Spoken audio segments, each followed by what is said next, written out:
Sekolah ini tampak biasa saja, tapi di baliknya hampir seluruh siswanya kecanduan judi online. Bagaimanakah Jin dan tim BPHP akan menyelesaikan kasus ini? Ini dia kisah selengkapnya. Cerita bermula ketika Biro Perlindungan atau yang disingkat BPHP sedang membahas investigasi narkoba dan perjudian sampai akhirnya seorang bapak-bapak tiba-tiba menerobos masuk membawa setempuk berkas. Kita panggil saja dia Pak Yadi ya. Dan Pak Yadi pun menjelaskan kasus putranya yang bernama Lee Jae-hyun yang terjebak judi online sampai hutangnya tembus puluhan juta won. Mereka sudah menempuh segala cara, mulai dari obat-obatan, dukun, dede gemes, janda kampung sebelah, sampai laporan polisi dan pemblokiran situs. Namun semuanya gagal karena situs baru terus bermunculan.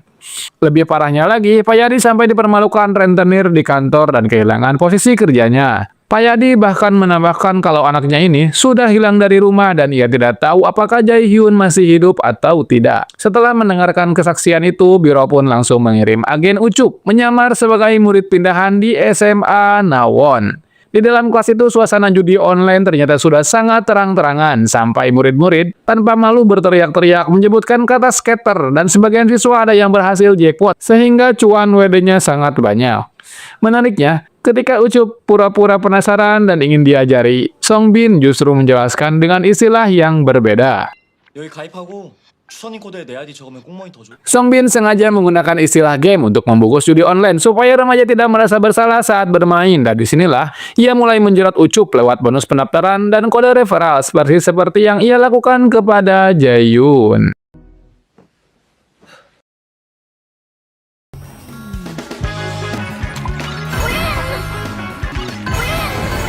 Nah, kan Ucup di sini udah ketagihan skater dia.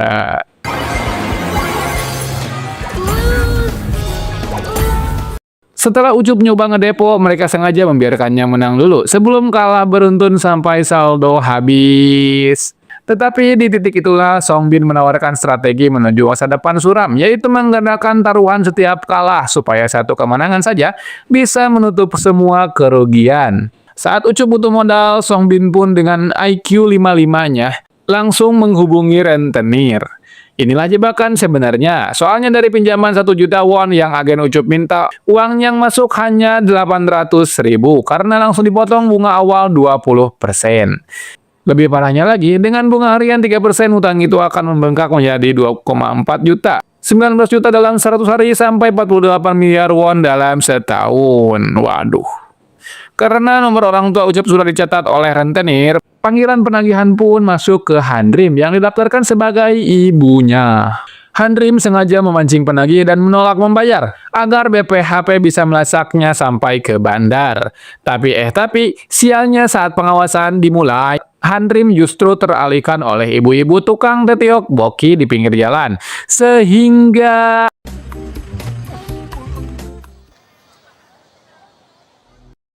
begitu sadar Ucup hilang, Handrim langsung panik dan menyalahkan dirinya sendiri karena teralihkan titiok boki. Namun Jin tidak memanjakan rasa bersalahnya itu, melainkan memanggil Handrim dengan gaya militernya. 그래, 여한인 중사 맞나? Sementara itu Ucup pun dibawa ke sebuah markas judi yang penuh komputer lalu dipaksa bekerja mengirimi pesan promosi ke calon korban baru.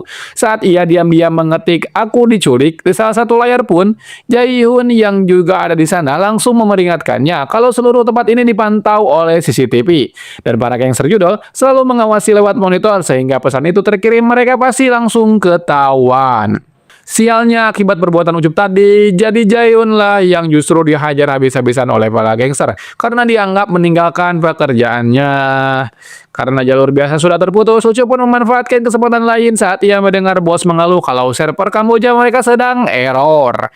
제가 할수 있을 것 같은데. 뭐래? 캄보디아 서. 그래, 일로 와봐. Ucup sengaja menjual kemampuan codingnya untuk memperbaiki sambungan server ke Kamboja, sambil menjelaskan istilah teknis seperti perantara dan drivers proxy, yang tentu saja tidak dipahami oleh para gangster. Yang anehnya, karena bos butuh server jalan kembali, ia tetap memberi Ucup akses penuh ke sistem. Disitulah Ucup mulai ngutak-ngatik kode tertentu yang akan menjadi kunci penyelamatannya. Di sisi BPHP, jalur pelacakan biasa ternyata buntu, sebab mobil yang nyulik Ucup sudah hilang dari CCTV. Dan HP iPhone 14 512GB warna hitam case milik Ucup juga tidak bisa dilacak. Akhirnya Henry membawa Seongbin ke kantor BPHP untuk memaksanya menunjukkan iklan situs judi yang telah mereka pakai. Di luar dugaan, ketipan iklan tersebut sebenarnya itu adalah sebuah kode Morse yang sengaja diselipkan agen Ucup lewat sistem judi yang ia perbaiki tadi. Dan ketika kode itu diterjemahkan, muncul lokasi yang bernama apartemen Haji Mamat. Tepat saat lokasi ditemukan, Henry langsung menyerbu markas judi tanpa basa-basi.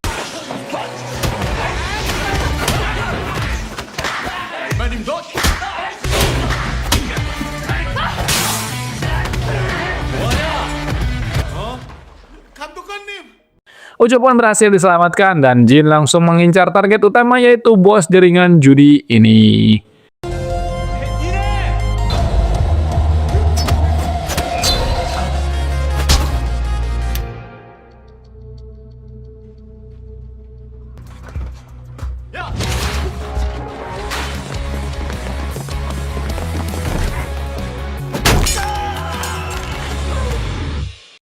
Saat bos itu memohon ampun, Jin mengajak bos itu untuk sweet dengan aturan kalau menang akan selamat, kalau kalah akan dipukul.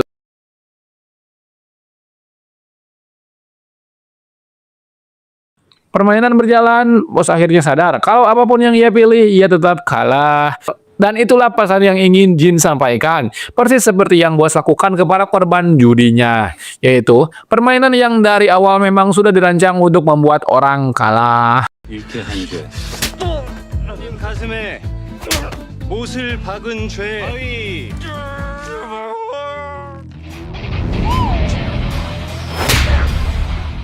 Setelah itu polisi langsung menangkap seluruh gangster, sementara Jae-yun ditemukan dalam kondisi trauma yang sangat berat. Di sisi lain, keluarga ayah Jae-yun yaitu Pak Yadi bertemu Menteri Choi dengan rasa malu sebab selama ini dia hanya menyalahkan anaknya yang dikira kabur dari rumah. Padahal ternyata Jae-yun diculik dan dipaksa melakukan kriminal. Choi pun menenangkan kalau justru karena sang ayah tidak menyerah dan tetap melapor, Jae-yun dan korban lainnya diselamatkan. Keesokan harinya, Songbin akhirnya mengaku kalau dialah yang sejak awal menjebak Jae-yun, sahabatnya sendiri sejak SD, dan menyuruh Jae-yun berjudi lagi saat ia mencoba berhenti. Tapi yang justru terjadi, mereka malah membela diri karena klaim mereka juga sebagai korban orang dewasa. Tapi Jin pun langsung membalikan argumen itu dan mengatakan kalau korban sebenarnya bukan mereka, melainkan orang tua yang kehilangan tabungan, rumah, pekerjaan sampai harus berlutut memohon dan ditampar di depan publik demi menyelamatkan anaknya. Dan inilah cara Jin memaksa anak-anak itu sadar kalau status mereka bukan korban, melainkan pelaku. Sebagai bentuk pertanggungjawaban, anak-anak pun diberi hukuman mengembalikan sisa kerugian sebesar 98 juta won sambil bekerja di dapur restoran. Ponsel mereka bahkan disita dan digantikan dengan alat message sederhana supaya mereka paham kalau kebebasan harus dibayar dengan tanggung jawab. Namun sebelum kasus ini benar-benar ditutup, dukungan publik Choi naik jadi 58%. Justru pemicu serangan politik dari Hwang Petai. Dan tepat di tengah-tengah ketegangan itu, seorang tamu misterius justru datang membawa sesuatu yang sangat penting. Tamu misterius itu pun datang membawa sebuah flashdisk untuk membicarakan BPHP secara rahasia. Sampai akhirnya Hwang Petai menemui Cheol di penjara, yang langsung menjadi ancaman besar untuk BPHP di kasus selanjutnya. Setelah kasus judi online ditutup, lalu tindakan Biro Perlindungan selanjutnya yaitu menerapkan aturan baru, yaitu diwajibkannya tes urin bagi seluruh siswa. Yang tujuannya tiada lain untuk mendeteksi penyalahgunaan dan peredaran narkoba di lingkungan sekolah di seluruh Korea. Dari kebijakan itulah, Jin dan rencang-rencangnya tiba di SMK Songyun, sebuah sekolah elit yang mempunyai jurusan sekolah kedokteran. Suasana di kelas itu tidak seperti sekolah lainnya dikarenakan sedang menjalankan ujian dan merupakan tes awal yang penuh dengan tekanan. Sebelum itu, kita diperkenalkan seorang siswa yang bernama Hyung Min. yang tiba-tiba berhalusinasi di tengah ujian. Dia memimpikan sudah diterima di Fakultas Kedokteran dan ibunya yang sangat bangga.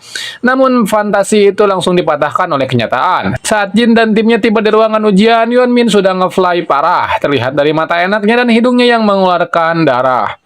Melihat itu, Han Rim pun langsung membawanya ke ruang UKS. 김한림 감독관 일단 보건실 데려가자. Namun saat orang tua Dongeng itu datang untuk menjenguk Yeonmin dengan tululnya, bukannya menanyakan gimana kondisinya, dia justru bertanya berapa total jawaban yang sudah ia jawab di ujian. Saat Yeonmin bilang kalau tubuh dan pikirannya terasa aneh, si Dongo ini malah menyuruh Yeonmin untuk kembali ke ruang ujian dan memberikan obat yang ia bawa sendiri. 우리가 그동안 해왔던 노력 물거품 만들면 안 되잖아. Dari kondisi Yeonmin yang memprihatinkan, Jin pun memutuskan untuk melockdown sekolah dan melakukan pengecekan urin. Saat hasil tes urinnya akan dibacakan, para orang tua kolot ini datang berbondong-bondong untuk menarik anaknya yang disuruh ikut les bimbel. Karena mereka menganggap masa ujian ini lebih berharga dibandingkan nyawa sekalipun. Lalu para orang tua ini pun menyombongkan diri kalau mereka adalah yang paling berpengaruh di Korea, sambil menantang BPHP berani atau tidaknya melawan mereka. Namun Jin menjawab keakuan si ibu dengan tenang sambil menegaskan justru karena banyak nyawa yang sudah hilang, itulah BPHP datang. 저 아이들 S대 의대 지원하는 애들이에요. 그럼 검사 거부한 학생들은 수능에서 불이익 줘도 괜찮으신 거? Scene pun berganti kepada Gwang Bitai. Ia justru mendatangi Cheol di penjara. Kalau kalian bingung, Cheol itu adalah penjahat utama. Di episode sebelum-sebelumnya juga udah pernah dijelasin dia. Pitai bilang ingin memberikan kesempatan baru, tapi padahal niat sebenarnya adalah untuk memanfaatkannya guna menyerang BPHP. 부병원에서 진료보는 건 어때요? Sementara itu, setelah tes urin selesai, Yeonmin memisahkan diri dan mengeluh sesak kepada ibunya. Ibunya menenangkannya sementara. Namun saat perhitungan hasil laporan akademik keluar, ia justru kembali menyalahkan mental anaknya sambil meminta Yeonmin mengasihani perjuangannya sendiri yang harus merendah di hadapan ibu-ibu lain supaya anaknya itu. 엄마가 그거 알아달래? Untuk mengetahui mengapa ibu Yeonmin sampai sebegitunya, cerita pun mundur ke beberapa tahun sebelumnya saat ibu Yeonmin pertama kali mendatangi konsultan akademik SMA Songyun. Di sana ia diberitahu standar ketat akademi siswa Songyun yang selama ini dia tidak tahu. 태어날 때부터 의대 가는 20살까지 고3 수능 핵심 개념까지 이미 다 선행했어야 하고요. 수능 이해가 되십니까? 중학교 때 반짝해서 의대 보내려는 애들보다 Mendengar itu, ia merasa anaknya tertinggal 10 tahun di belakang. Dari sinilah seluruh hidup Yeonmin pun berubah menjadi proyek calon kedokteran. Ia menjual rumahnya dan pindah ke sebuah rumah kecil dan memutuskan untuk melepas pintu kamar Yeonmin agar proses belajarnya bisa dikontrol ibunya. Lebih lanjut lagi, orang tua yang kebelet anaknya jadi dokter ini juga mengontrol jam tidur, jadwal les, dan porsi makan anaknya. Dengan bukti saat Yeonmin meminta tambahan makanan karena masih lapar, ibunya justru menolak dengan alasan ilmiah. 조금만 더 주시면 안 돼요? 배부르면 졸려. 포도당만 내일 들어가면 충분하다. Di sisi lain, ibunya mencoba mencari tahu mengenai guru les, trik rahasia, dan perintilan-perintilan lainnya. Di saat itulah, dia bertanya kepada Ibu Dahwi, seorang ibu-ibu yang paling berpengaruh, katanya. 이거 먹여봐요. Lalu Dahwi pun memberikan sebuah obat yang dia bilang untuk meningkatkan fokus dan bilang semua ibu-ibu juga memakaikannya kepada anaknya. Tanpa diketahui sebenarnya itu salah satu dari narkoboy berbentuk pil.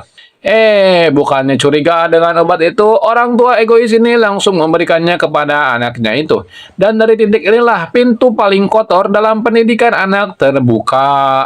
소변 검사 결과 메탈페니데이트는 국내에선 마약류 관리법에 의해서 관리되고 있는 법률 위반으로 형사 처벌 대상입니다. Kembali ke kasus dengan hasil tes urin seluruh murid di tangan, Jin pun membuka kebenaran di hadapan para ibu yang tadinya berani menentang. Namun di antara semua hasil tes, kasus Yeonmin ternyata paling mengkhawatirkan sebab di tubuhnya ditemukan zat yang jauh lebih kuat daripada sekedar ADHD ilegal. Untuk mengerti mengapa zat berbahaya itu masuk, kisah pun kembali ke beberapa minggu sebelumnya. Di saat obat fokus tadi sudah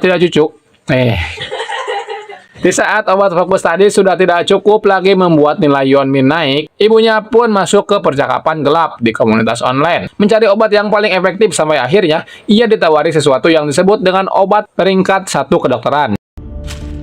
Dan ya, pil hati yang sama yang dicekokin ke Oh Hyun pada kasus sebelumnya, yang membuat dia ngefly dan kecanduan. Dan BPHP pun langsung ngeparanin rumahnya Yeonmin sebelum dosis berikutnya benar-benar dikonsumsi. Ketika BPHP sudah di depan pintu, ibu Yeonmin memilih mengunci pintu dan menolak membuka sebab baginya menghadapi BPHP lebih merepotkan daripada melihat anaknya kecanduan. Untungnya, cewek cegil ini berhasil masuk lewat jendela tepat sebelum Yeonmin menelan obat itu. Karena yang sudah kita tahu, efek obat itu membuat orang kecanduan. Namun Hanrim mencegahnya dengan segera membawanya ke rumah sakit. Ibu Yeonmin masih mencoba mengejar anaknya, namun Jin menahannya lalu menegaskan kalau yang dia berikan itu adalah sebuah narkoboy yang membuat anaknya menderita dan stres. 집중력 좋아지는 약 AD 약 먹고 생긴 현민이 변화들 마약이라뇨. 어머님 이 약이 무슨 약인지 아십니까? Namun gak habis fikri, orang tua kebelet ini masih kekeh menjelaskan bahwa kedokteran lebih penting daripada segalanya. Sehingga Jin pun memutuskan untuk memisahkan korban dari pelaku sesuai prosedur kekerasan anak sambil menjatuhkan satu kalimat yang membalik seluruh pola pikirnya. 모국은 지금부터 아동학대 가해자와 피해자를 분리 조치하겠습니다. 직접 가시죠. Setelah di rumah sakit, Yeonmin yang masih terpengaruh obat itu mulai tantrum, membenturkan kepalanya ke dinding kaca sampai pecah. Setelah Yeonmin diamankan ke ruang perawatan, Ucup pun menjelaskan kenapa ia begitu peduli pada anak itu. Sebab dulu ibunya sendiri juga ingin Ucup masuk ke kedokteran, sehingga ia tahu betul bagaimana hidupnya hancur karena ambisi orang tua. Sementara itu, Jin pun menjatuhkan hukuman edukatif paling absurd untuk ibunya. Ia membuat ibunya merasakan semua tekanan dan siksaan psikologis yang selama ini dia berikan kepada anaknya, seperti mengatur menu makan, kontrol kalori, suplemen agar tidak mengantuk, sampai jadwal tidur ekstrim yang membabi buta. 17시 30분 밥 시간 안 됐습니다. 좀만 더 잘게요. 방해되는 것 같아서 없애버리려고요. 여기 방문도 그래서 없애신 거잖아요. 보충. 뭐예요? 이거 식단표대로 드리는. Di rumah sakit, Yeongmin yang sudah bangun langsung meminta obat kepada Ucup sambil bilang bahwa dia bisa mati kalau tidak minumnya. Ia lalu memberitahu bahwa obat itulah yang justru membuat hidup dan pikirannya hancur. 쉽게 하는 것도 다 끊자. 의대면 의대도 끊고. 어떻게 엄마를 끊어요? Saat si ibu sudah muak dengan hukuman ini, dia bilang kalau dia menjual rumahnya dan rela hidup di tempat kecil, bahkan rela dipermalukan ibu-ibu lain, itu semua demi anaknya. Namun Jin justru membalik seluruh klaim pengorbanannya itu dengan satu kalimat tajam. 어머니가 현민이 위해서 희생한 게 아니라 현민이가. Setelah disadarkan kalau kedokteran ternyata bukan mimpi miliknya sendiri, dan Yeonmin pun mengakui tidak tahu apa yang sebenarnya dia sukai sebab ia bisa menyebut ratusan hal yang disukai ibunya, tetapi tidak satu pun tentang dirinya. Ucup kemudian mengajaknya ke perpustakaan bersama Hanrim untuk mencari minatnya sebagai anak biasa. Beberapa waktu setelah kondisinya stabil, Jin akhirnya memperbolehkan ibu Yeonmin menemui anaknya. Awalnya ibu Yeonmin terlihat lega, namun refleks selamanya kembali kambuh.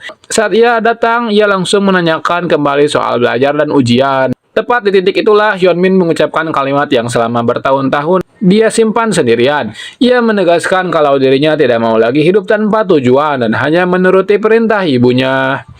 Sambil menambahkan satu kalimat lagi yang sebenarnya paling ditakuti ibunya, yaitu meski dia tidak masuk kedokteran, ia tetap anak ibunya. 하던 응원해 주세요, 엄마. 엄마 인생 사셨으면 좋겠어요. Sebagai penutup kasus, BPHP menggelar konferensi pers nasional sambil membuat kebijakan baru yang dampaknya akan memutus seluruh jalur obat ilegal di sekolah. 수능 전 검사를 실시하여 사이에서 공부 잘하는 약으로 알려진 고등학교를 전수조사한 결과 Namun di sini Jin justru tertarik pada satu tanda di tengah pil yang dibuat oleh para pengedar sebagai semacam merek dagang. Tanda itu terasa sangat familiar baginya sebab ia pernah melihatnya di salah satu halaman lama diary milik Gayun. Para pengedar sedang panik berat menemui Cheol. Mereka menyadari kalau jalur penjualan obat di sekolah benar-benar tertutup gara-gara BPHP, sehingga mengatakan satu solusi yang lebih radikal, yaitu menyingkirkan BPHP sebagai akar masalah utamanya. Kalian gak akan nyangka plot twist dari orang ini. Dia kelihatannya polos dan lucu, tapi sebenarnya dia lebih berbahaya daripada preman pasar. Dan episode 8 ini pun sampai di sini. Dan untuk ceritanya akan berlanjut di episode 9 dan 10 nanti. Jadi nantikan kelanjutan ceritanya hanya di channel Mang Robert. Kelanjutannya akan segera diupload begitu Mang Robert beres ngeditnya. Jadi jangan lupa buat like dan subscribe channel ini agar kalian dapat notif ketika cerita lanjutannya di-upload. Akhir kata, Mang Robert pamit. Rawr.